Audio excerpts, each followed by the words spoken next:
Dios le bendiga, mis amados. Bendiciones, bendiciones en esta hermosa mañana, tarde, noche, como estén viviendo ahora mismo. Estamos aquí, amados, frente a la Catedral de Wittenberg, y por aquí tenemos a nuestro hermano Israel. Viene directamente desde Perú, Argentina. Es un maestro bíblico. Él nos va a ilustrar sobre esta catedral y qué pasó ese 31 de octubre del 1517. Así que le voy a pedir al siervo de Dios que se pare frente ahí, frente a la iglesia, y ahí él nos va a recitar.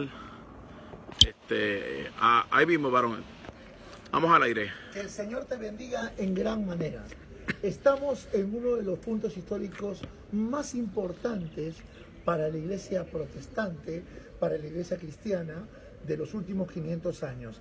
En el año 1517, un 31 de octubre, un monje agustino llamado Martín Lutero escucha venir a un hombre llamado Juan Texel y gritar las siguientes palabras: el primero que tome una moneda y la tire a esta caja tiene 10.000 años de perdón en el purgatorio. Este hombre llamado Juan Texel era uno de los administradores que manejaba todo el caudal de lo que era la Iglesia Católica en aquel tiempo. Una ordenanza que había mandado León X para juntar dinero y para poder construir lo que hoy se le conoce como la Capilla Sixtina. En aquel tiempo estos perdones se les conocían como las famosas indulgencias. Bueno, con ese dinero se recolectaba para construir esto, pero este monje se siente indignado, ya que él sabía que había una credibilidad en la palabra que él toma, como el siervo ya lo habrá recalcado, lo que dice Romanos 1:17, que el justo por la fe vivirá. Fue uno de los versículos que cambia rotundamente y fue el eje de su vida, el eje de su conversión. Es lo mismo que hace que Pablo la fundamenta en la fe hacia Cristo. Esa misma fe que tú tienes hoy, esa misma fe, eso lleva a que este varón de Dios haga 95 tesis que iban en contra de lo que la Iglesia Católica en aquel tiempo estaba escribiendo. Esas 95 tesis fueron colgadas en esta puerta.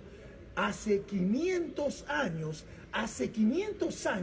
en esta puerta que simboliza la puerta del infierno, caían por el poder de la palabra. Esa misma puerta hoy derrumba y te hace libre. Esa verdad es clavada en las puertas del infierno y todo imperio satánico cae, porque la verdad os hará libre. Esas 95 tesis están escritas en esta catedral. Y esta es la base fundamental. Romanos 1:17 dice el Señor: porque en Él está revelada una justicia de Dios, de la fe, como está escrito, el justo por la fe vivirá. Esa misma fe que tú tienes.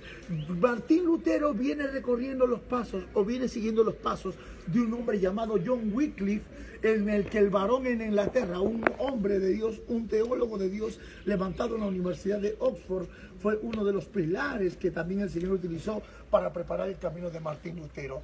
Después el discípulo de él es John Hughes, que lamentablemente es quemado en Europa. Wow. Después de él sigue otro hombre de Dios que Dios utiliza poderosamente en Roma, llamado Jerónimo Savonarola, un hombre de Dios que fue ungido con el Espíritu Santo y Dios le dio el don de la sanidad. Era tan grande este varón, lo que hacía, Dios hacía a través de este varón, que los milagros los hacía al frente de la Capilla Sixtina.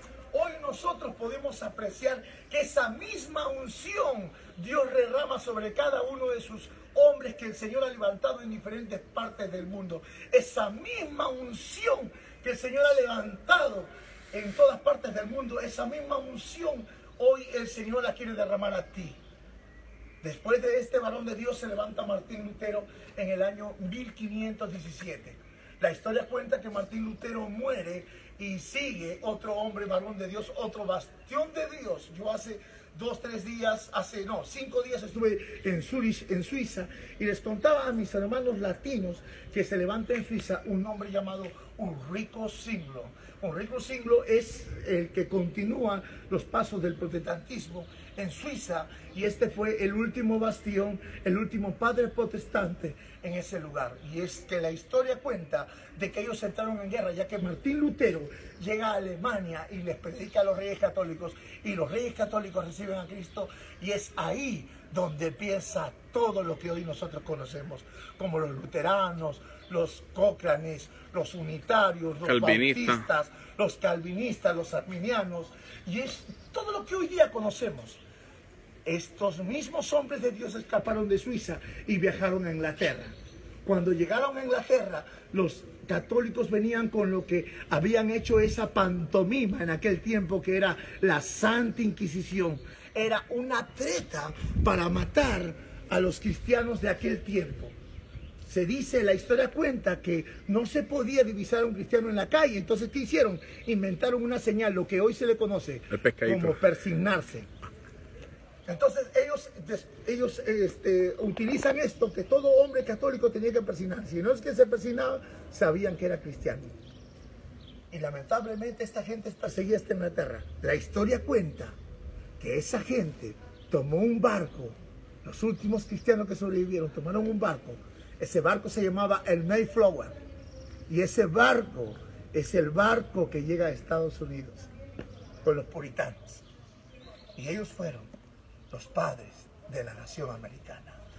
Que el Señor te bendiga, que el Señor te guarde. Estamos en un lugar épico y trascendental y histórico. Dios te guarde. Te está hablando el licenciado y maestro en teología Israel Escalante. Dios te guarde, Dios te bendiga. Espero tener la dicha de poder compartir la palabra en la nación americana. Que el Señor te bendiga. Un saludo para el siervo de Dios, para el ministro de la palabra, Carlos López Serrano. Para mí es una bendición el poder compartir estos días acá en Alemania, evangelizando y predicando la poderosa palabra del Señor. Que el Señor te bendiga ricamente, y que esa misma presencia y que esa misma credibilidad de no solamente pelear contra el mundo sea la que tú se levante hoy en tu vida para pelear contra las decisiones que el diablo ha empezado a tomar en contra de tu vida, en contra de tu casa. Recuerda que hay una verdad que derrumba todo por pórtico en contra tuya. Hoy el Señor te hace libre en el poderoso nombre de Jesús de Nazaret. Amén. Gloria hacia el Señor, amado. Y impactante, interesante escuchar lo que hemos escuchado, amado. Es un lugar de alta historia, y yo soy evangelista, amado, para la gloria del Señor, ¿verdad? Estamos ministrando muchos lugares, diferentes países, pero me gusta la historia, me gustan los libros, me gusta